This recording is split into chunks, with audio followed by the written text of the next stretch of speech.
What's up, everybody? My name is Simon Hill. Hit the like button, subscribe, leave a comment, share this video, and thanks for tuning in. So as you can see from my video of me playing my guitar recently, I'm in beautiful Marmaris. Marmaris is a southern city here in Turkey. I'm sitting here by the pool right now because I literally just woke up. It's like 9 a.m. or, 9:30, and yeah, I'm about to go hop in the pool after I make this video. But I woke up to this comment in my comment section, and I really wanted to reply to it because I knew that this sort of question and response was going to happen, and I just want to engage with this person. Now I'm going to be replying to My2 Cents. Now My2 Cents seems like a rational guy, right? He doesn't seem like the type of guy who just came into my comment section to call me nigger or to call me stupid or to insult me or to insult black people, which unfortunately I get a lot. I don't know who My2 Cents is. He doesn't show his face, but because he came respectfully with a well thought out comment, I can tell this guy actually either listened to my entire video, what I had to say, or he listened to most of it and generally got the gist and had a well thought out, reasonable response. Now, I'm not blocking any comments. I'm not deleting anybody's comments off my channel. Even the white supremacists who want to come on my channel and call me nigger and all types of fucked up names and say horrible stuff about dead black people and about our community in general, I'm leaving your comments up, and hopefully I will be able to expose all of you. I welcome everyone to my channel. Anybody can leave a comment. I am not infallible. I am not beyond reproachment, right? But I do have an idea. I have an argument to make, and I would like to make that argument to the world. And nobody is going to shut me up unless y'all kill me. I can do what I want on my channel. I can say whatever I want on my channel. It's my voice. But let's get to my 2 cents comment, all right? And I'm going to be replying to this. Once again, thank you for commenting. So he posted this an hour ago as of writing. They are never going to get rid of the Second Amendment. The only compromise I see is for them to, instead of giving money to the local police, strengthen the federal gun policing tracking agency, I suppose, stopping illegal import as well as private manufacturing. They need to require all guns to be sold with a lockbox. All guns need to be insured. Legal guns cannot be at the same address as ex-cons. Mental health professionals should have to ask if a person seeking treatment has a firearm. If so, the police need to be notified that the person is not healthy to handle a gun. Gun owners must be licensed to operate firearms, both a range and written test. The test is to be given every 2 years. All guns must be registered. You must surrender your gun to the police. If you fail to register or license your gun, you will be fined and the gun surrendered. All right, so My2 Cents had a well thought out response. I respect his response. It's reasonable. It's measured. He obviously sees a problem with our current gun laws, and because he's starting with that premise, we are both on the same page. We're on the same level, right? And I would like to respond to each point sentence by sentence. They are never going to get rid of the Second Amendment. I think the biggest problem in America is people are scared of the lobbyists, the gun nuts who are out there. We should not be scared of these people. I can understand why we are scared. For example, the guy who shot up the nightclub in Orlando, the guy who just murked the 10 people in Buffalo. Every mass shooter ever, right, is probably an extreme Second Amendment proponent, right? Not to mention the NRA and the millions of conservative right-wing Republicans and some Democrats and people of all political ideologies in America who have seemed to buy into the religion of gun ownership. They are never going to get rid of the Second Amendment, as you say, My2 Cents, because we will never compel them. It is up to us, the people, to stand up for what we believe in. And I hope that I don't know if I'm the first person to say abolish the Second Amendment. I'm probably not. Definitely. No idea is original under the sun. But I definitely think, I definitely hope that this movement picks up steam. If we had this same mentality of they're never going to get rid of the Second Amendment, we could have had the same mentality about they'll never get rid of slavery. They'll never give women suffrage. They'll never get rid of child labor. They'll never get rid of, I don't know, uh, using napalm in war. I don't know, things like that. If we start off with the premises that what we actually want is defeatable, or it could never win, or their side will always be the case, nothing would advance in history, right? We're living in a timeline where essentially the Nazis won, right? Moving forward, if you existed in that timeline of history, you could never say, you could never accept defeat, that Nazism is the ideology that the world should follow, right? I do not accept this ideology in America that gun ownership is the prerequisite to Americanness, or that it's essential to our freedoms as citizens. It's not, it will never be, it's only cause more harm. So they're never going to get rid of the Second Amendment because we refuse to demand change. And I demand immediately abolishing the Second Amendment, getting rid of the guns. And I'll give you an example from Australia later after I break down this comment. The only compromise I see is for them to, instead of giving money to the local police, strengthen the federal gun policing track agency, stopping illegal import as well as private manufacturing. I'll start from the back. Private manufacturing is a problem. As I've read and discussed on my channel, ghost guns are a big threat. The federal government is constantly seizing more and more ghost guns, guns that are manufactured by people without serial numbers. That is definitely a big problem, right? Stopping illegal import, that is an incredible problem as well. That's a big major problem. Also a major problem is the exporting of guns that we send all over the world. I mean, the cartels in Mexico are using weapons manufactured in the U.S. to slaughter Mexican citizens. I mean, every country in the world, and I believe some people in Mexico did this either this year or last year, they decided to sue Smith & Wesson because so many Smith & Wesson weapons are used for the killing of Mexicans by these cartels. So yes, stopping the illegal import of weapons, but also America should stop exporting its weapons abroad. Federal gun policing tracking agency, that would be great. I support that, you know, but my main goal is to abolish the Second Amendment, period. Strengthen local police. Yeah, he's saying that we should not strengthen local police. Instead of giving the money to the local police. Exactly. The goal to our problem of violence and death in America is not more police. It is not more police. Police are tools of the state used to protect the rights of property owners, essentially, right? And to force and compel the rest of us to comply with what the bureaucrats at the top have decided for us. With that said, I think that there will never, I'm on the fence a little bit with the abolition of police movement. It depends. It depends on if we have a true state. There will have to be some sort of enforcement for the laws of the state, right? If we live in a total anarchist utopia, maybe there could be an abolition of police. But yeah, I don't see compromise as the way to essentially stop the problem. There has to be a radical shift in mindset, policy, and culture for this gun violence that we see in the states to stop. It can't be done with compromise. But let's continue reading his compromises. They need to require all guns to be sold with a lockbox. If we can't get the Second Amendment, I agree with this. Yes, this is true. But, you know, every car right now is sold with, you know, high-tech alarm systems. You know, many people in their homes have security systems, but that still doesn't stop, you know, break-ins, car thefts, robberies, that sort of thing. So even though with the highest level of security possible, there is still a high chance that there will be gun crime. All guns need to be insured. If we can't get the Second Amendment, this is right. But even if it's insured or uninsured, if criminals have the guns, they will still probably use them to commit their atrocities. Legal guns cannot be at the same address as ex-cons.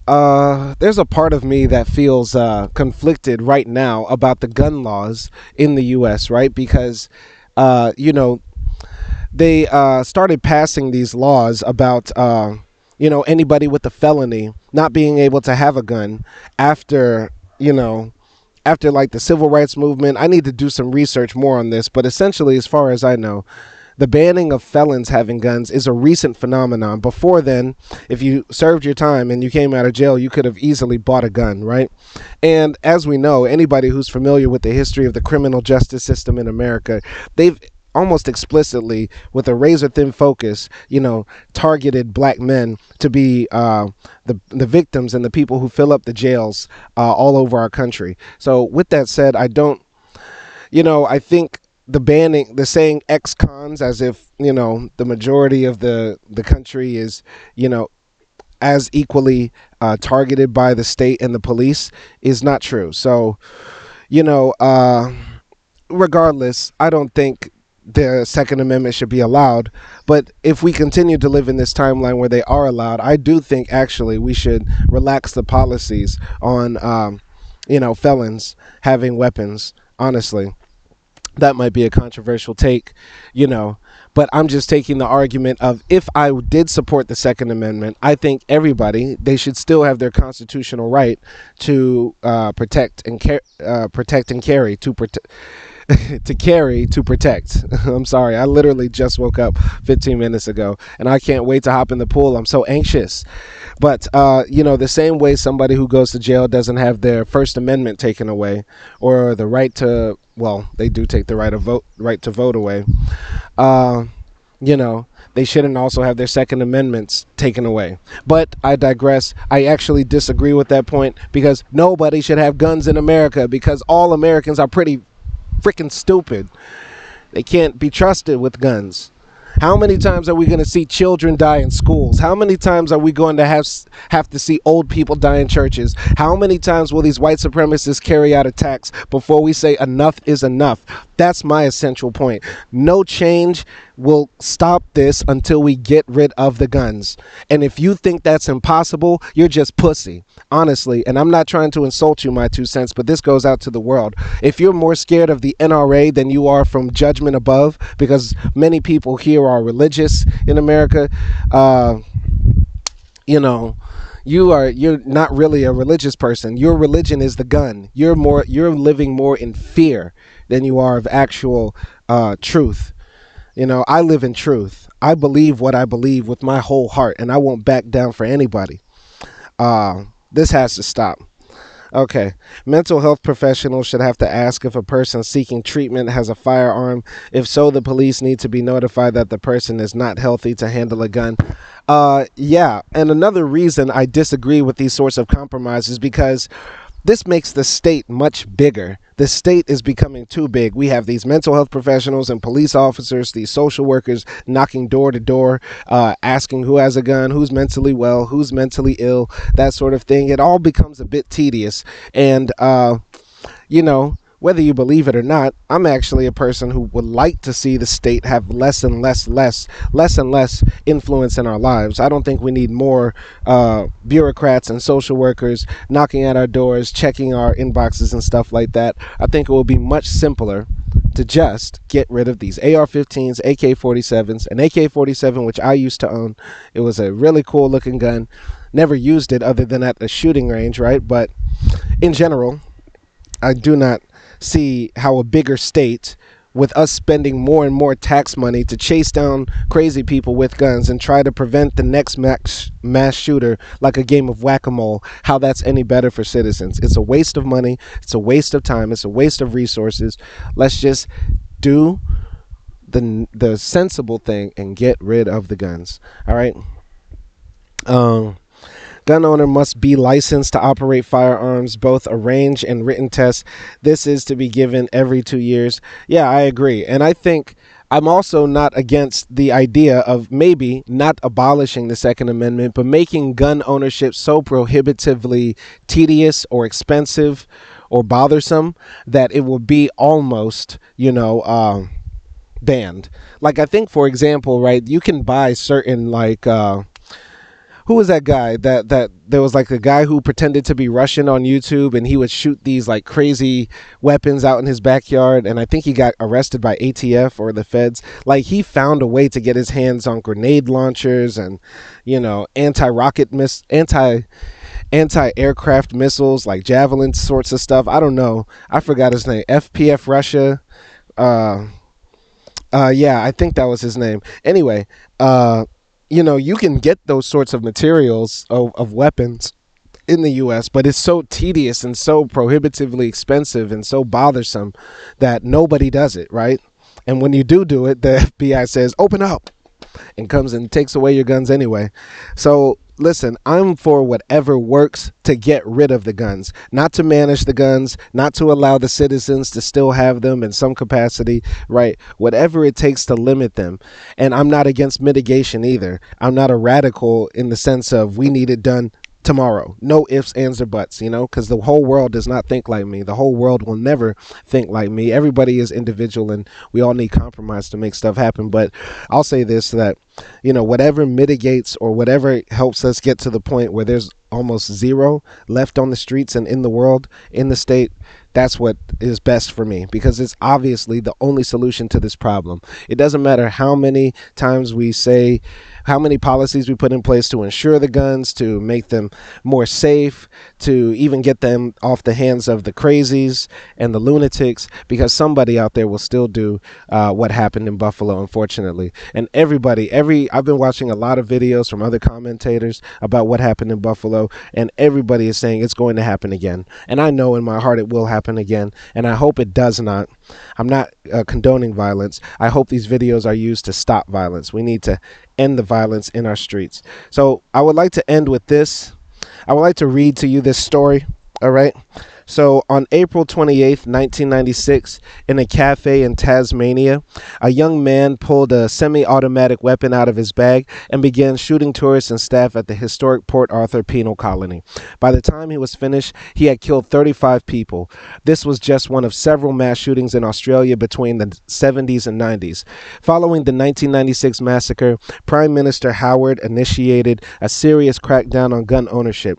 Howard worked together with the Australian government. They made a swift decision to restrict gun ownership. The government also organized a program to buy back weapons that had already been sold. Over 600,000 guns were retrieved. 15 years later, there were still no new mass shootings to report in Australia. It's a different story in the U.S. Since the 1980s, mass shootings have occurred in several public places, including malls, schools, and places of worship. After a mass shooting, the sale of guns always skyrockets. Those studies prove that easy access to guns results in high murder rates. Surveys show that many Americans still believe in the right to bear arms. One of the worst massacres in U.S. history took place at Virginia Tech University in 2007. A student suffering from mental illness killed 35 students. Opponents of gun control argued that the students and staff couldn't protect themselves because they were in a gun-free, safe zone. All right. In 2012, a week before Christmas, a young man entered Sandy Hook Elementary School in Connecticut and went on a shooting rampage. He killed 6 staff members and 20 first graders with a legally purchased gun. U.S. President Obama broke down in tears as he addressed the union. He called it the worst day in his presidency. Like Prime Minister Howard, Obama immediately organized a team to address gun control laws. His proposals called for a ban on assault weapons and mandatory background checks for all gun buyers. Within 1 month of the school shooting, 1,000 more Americans had been killed by guns. What more do we need to say? Without a doubt, what needs to happen is exactly like what happened in Australia after their massacre at the name of the place was Port Arthur. At the Port Arthur penal colony, they essentially decided as a nation enough was enough bloodshed, and to this day, Australia has had zero mass shootings. I don't want to see that happen. I don't want to see more bloodshed in America, more carnage. I care more about Americans than I do about guns. I care more about essential human life than I do about constitutional orthodoxy. I care more about the babies, the children, more than I do about adhering to some rigid, strict idea that some slave-owning, racist, white supremacist founders of a country that murdered Native Americans and stole their land. I care more about the people than I do those people's ideas.